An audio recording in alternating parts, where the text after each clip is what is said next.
Let's talk about China's belt. For years, China's belt has been the center of attention, but are the narratives surrounding it true? The Belt and Road Initiative, BRI projects are crumbling, and President Xi Jinping is facing a monumental defeat. What was once an invincible armor for China is now becoming its downfall. The BRI, once hailed as the future of China and the world, is slowly fading away, dragging Beijing and Xi Jinping down with it. With mounting debt and a tarnished foreign policy, we must question whether the BRI is a failure or just a temporary setback. In this video, we will explore why the BRI is failing and the main reasons behind it. We will also examine if there is any hope for Xi Jinping to salvage what was supposed to be the hallmark of his tenure. For long-time viewers of this channel, you might remember my previous video discussing the BRI. To new viewers, welcome, and please don't hesitate to say hello in the comment section. Let me briefly explain what the Belt and Road Initiative is all about. The BRI, spearheaded by President Xi Jinping, is an ambitious plan to develop trade routes connecting China with the rest of the world. Often referred to as the New Silk Road, it aims to facilitate the movement of goods and culture, with China at the center. By investing in infrastructure across various countries, China seeks to create a well-connected global trade network under its rule. However, there is another motive behind the BRI: China's desire for global dominance. The BRI provides China with an opportunity to surpass the United States as the new global presence. By expanding interdependent markets, growing its economic and political power, and creating favorable conditions for a high-tech economy, China is building its soft power through this project. The magnitude and financing of the BRI are astounding, covering over 150 countries with a budget of over $1 trillion. President Xi Jinping even called it the project of the century, one that would reshape the global world order. But now these bold statements have been replaced by doubts about the project's success. So, what went wrong? Two words can summarize it: COVID and debt. The COVID-19 pandemic wreaked havoc on the BRI, derailing its progress.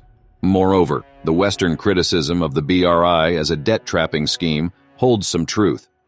When the project launched in 2013, China approached poorer countries worldwide, offering loans for vital infrastructure projects. These loans were meant to boost the development of ports, rail links, dams, roads, and more, expanding the BRI's network. However, the terms and conditions of these loans favored China significantly. Chinese banks provided the financing while Chinese contractors executed and managed the projects. Chinese suppliers were given preference, increasing China's benefits. Unlike loans offered by the West, Chinese loans were more lenient and less discriminatory, but they came with exorbitant interest rates. If a host country failed to repay the loan, China would take ownership of the project. This strong-arm approach by Beijing revealed the true nature of their dealings. As a result, many countries found themselves burdened with mounting debt and little control over their own infrastructure.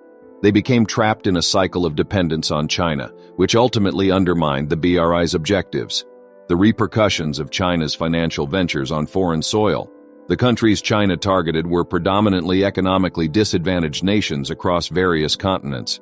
China's strategy allowed them to acquire substantial assets in foreign lands, giving them unparalleled influence and leverage over the nations involved.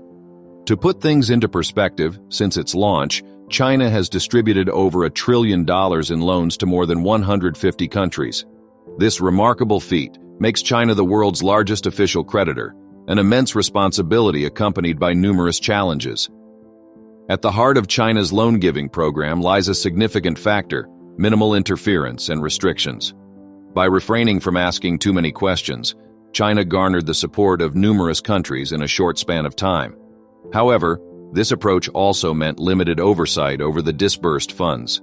Consequently, corruption seeped in, fueled by unscrupulous officials in developing nations and billions of unsupervised finances.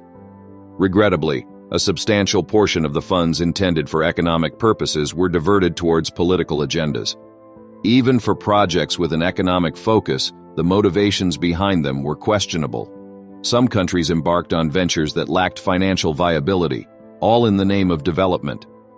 A notable example is Sri Lanka and its Hambantota port, which has been a subject of controversy. Prior to the pandemic, this flawed system somehow managed to function, as indebted nations always found ways to repay their Chinese loans and interest. They resorted to reallocating funds from other areas, adopting a robbing Peter to pay Paul approach. However, when the COVID-19 crisis struck, everything changed. The global economy plummeted, businesses suffered, and millions lost their livelihoods in an unprecedented speed.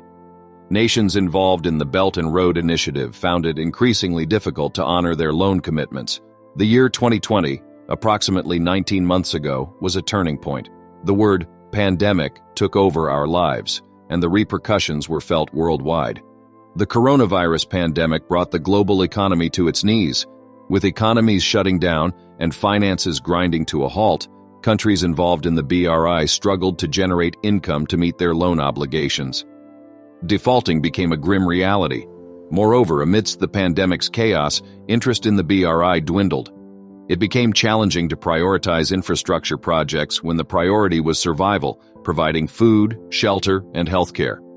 The project lost its luster as nations were preoccupied with addressing their domestic affairs. Consequently, the Belt and Road Initiative was left in shambles. Countries that had taken loans from China fell behind on payments, and even China itself faced challenges due to the immense economic strains. The aftermath of the pandemic and subsequent global events, such as Russia's invasion of Ukraine, further exacerbated the situation. Notably, countries that were key partners in the BRI, including Pakistan and Sri Lanka, are now grappling with insurmountable debt distress. Rising oil and food prices, coupled with a collapse in the tax base during the pandemic, have placed these nations in dire financial straits. Pakistan, for instance, has sought relief aid from the International Monetary Fund as it struggles to meet its debt obligations to China. China now finds itself in an unenviable position. The reckless nature of the BRI loans has caught up with them. According to estimates from the World Bank, over 60% of all BRI loans involve countries already facing financial distress. The pandemic might have subsided, but its aftermath will continue to haunt nations for years to come. In just over a decade, the figure has risen by 55%. This statistic is truly astonishing. What it means in the context of this discussion is that most of these countries are now unable to repay these loans due to mismanagement of their funds. The borrower countries themselves are witnessing the disastrous consequences. Bangladesh's finance minister, Aham Mustafa Kamal, has publicly attributed the economic crisis in Sri Lanka to economically unviable Chinese BRI projects. He emphasizes that developing countries must reconsider taking additional loans through the BRI, given the global inflation and slowing growth, which are already straining indebted emerging markets. To support the minister's stance, Bangladesh has made it clear that they will only accept grants from Beijing, refusing any further loans. Nepal has also adopted the same position. It seems that many nations are waking up to the reality of the folly of these loans, but could it be a little too late? China understands the precarious nature of its position and has attempted to mitigate this disaster within the constraints of its rigid policies. In recent years, it has shifted away from infrastructure project lending and instead increased liquidity support operations. As evidence of this shift, nearly 80% of its emergency rescue lending occurred between 2016 and 2021.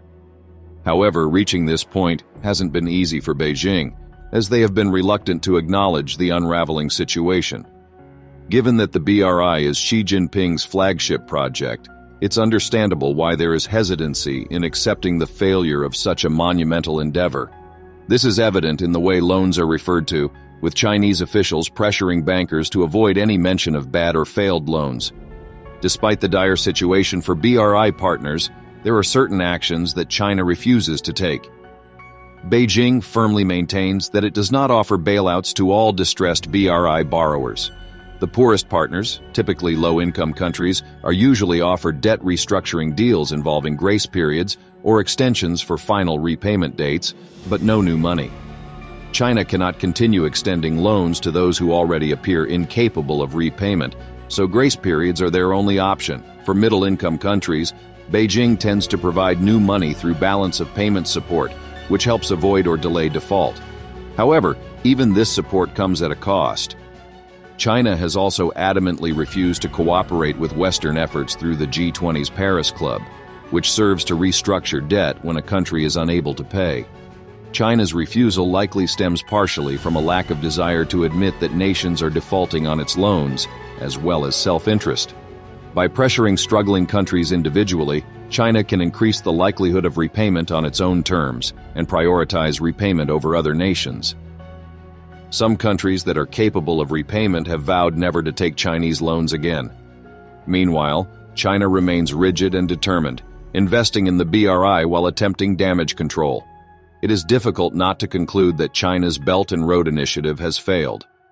However, as with all things global and economic, only time will truly reveal the ultimate outcome. Nevertheless, the BRI is not the only method through which the Chinese Communist Party, CCP, seeks to increase its influence in other nations. In Myanmar, China has supported the new military regime and aims to expand its influence over the country. In conclusion, it is evident that China's Belt and Road Initiative, BRI, has faced significant challenges and is struggling to deliver its intended benefits.